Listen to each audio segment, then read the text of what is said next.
Do we have an obligation to refrain from separating from an online community? Is it okay to opt out, to unsubscribe, to ignore a friend request, or even go so far as to de-friend someone? And where is the line between separating and appropriate distancing?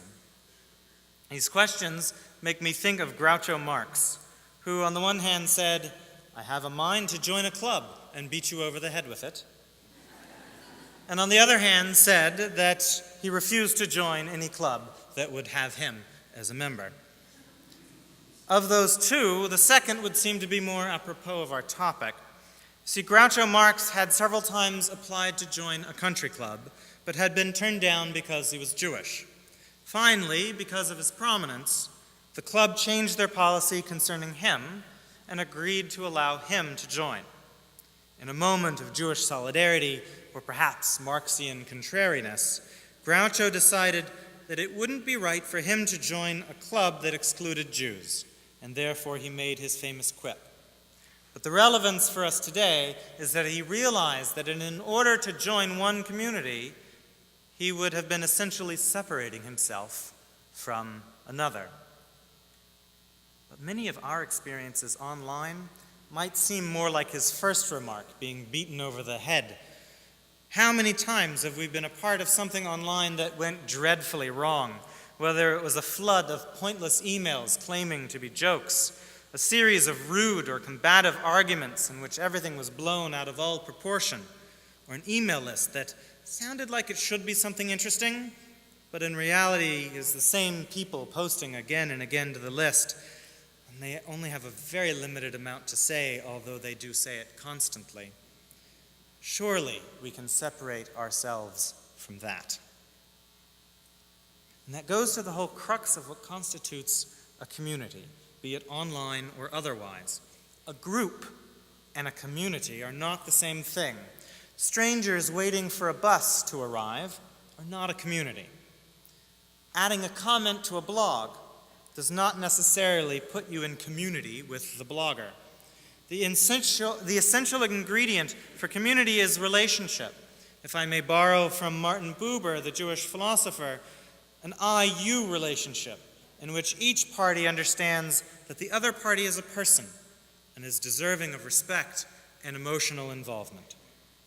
Buber contrasts that kind of relationship with an I-it relationship, one in which we evaluate others for how they benefit us, not how we can benefit the other.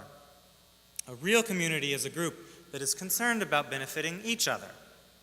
When we go onto Craigslist in order to find a used car, we're not participating in an online community.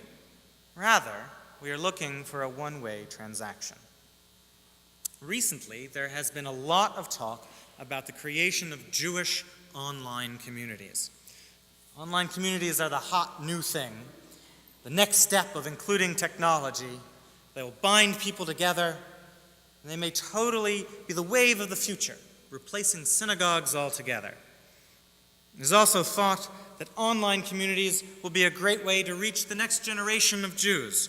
If the idea is that we should meet people where they are, it would seem that they are online, and so therefore we should go online to meet them. Now, I have to show my cards here.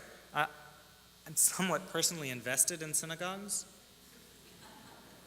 I pay my rent based on the synagogues, so, for synagogues to be replaced, it would cause a real upheaval in my own life. So, from the onset, I have a little dubiousness about the concept. But let's set that aside for a moment. Let's think, using Buber's theory of relationship, how would the joining of an online community instead of a brick and mortar synagogue be congruent with the maxim of Hillel about not separating? Now, on the one hand, we would care about the other people, and we would have the expectation that they would care about us. We would get our needs met, but also meet the needs of the others in a way that did not exclusively benefit ourselves. Could we pray together? I'll tell you, there is a group here in Atlanta called Punk Torah. I'm not making that up, that's actually their name, .org, who are trying to do just that.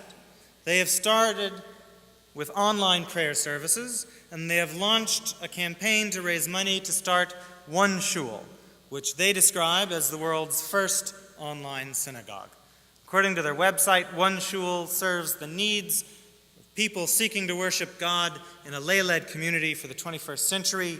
Their services will include live interactive streaming prayer services, peer-developed and directed classes of Jewish study, independent yeshiva, partnered Torah study and spiritual counseling via Skype, mobile One Shul app for your iPhone or iPad, tzedakah, tikkun olam programs, online memorial wall, and volunteer and internship opportunities for youth and college students interested in Jewish communal service. I gotta say, those things sound great to me. I haven't tried the online prayer service. I tried to log on, it didn't work. Wednesdays at 2 o'clock apparently, but I didn't have the right technology set up. And I will say, I love my iPad more than most. And I do dig a really good mincha service. So I can imagine logging on and following along with the prayers. But as much as I do love my iPad, I have to question whether we would actually be praying together or praying in parallel. You know, when you see very young children playing at the same train table, I mean, yes, they are playing together, but they exist in separate conscious universes, and they're not playing trains together. This becomes very evident when they both want the same train. Would it be a similar phenomenon if we were not actually in the same room? Or, since spirit is not a thing of space anyway, does spatial location matter? Honestly, I'll tell you, I don't know. But I do have to wonder how online community is going to help when we are sick, or when we have lost a loved one, are in need of a funeral service, or want to sit shiva at our home. The glare of a screen seems like cold comfort at such a moment. Now, as for one of the things that we mentioned at the beginning that we do very consistently in our community, sending our children to religious school, I suppose that an online suite of tools could feasibly work to educate our children in the facts of Jewish knowledge. But as anyone will tell you, coming to our Bremen religious school is so much more than just acquiring knowledge. Something that we rabbis say to our conversion students is that becoming Jewish is not just about gaining knowledge. You can have a PhD in Jewish studies and not be Jewish. Being Jewish involves experiences as well as information. Can we really get those shared experiences through the computer? How connected are we really to the people that we see on the other side of the screen? Which brings us back to Facebook happy birthdays. Someone whom I do not talk to, do not exchange email with, and haven't seen in years wishing me happy birthday is sweet, but it is not community, because the connection to those people is so light that there is no shared responsibility between us. As we experiment with different ways of forming community, online and off, we need to remember the obligations that we have to the communities of which we are a part. Separating ourselves from those communities will make our lives poorer and ultimately rob us of meaningful experiences. But more importantly, the work that those communities are about will not be able to be done because communal effort takes the involvement of individuals.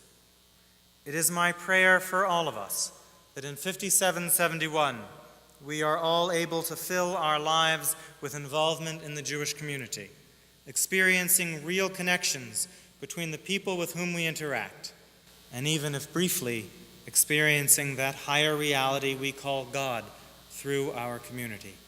After all, that is why we do it. Ken Yehi Ratzon. May this be God's will.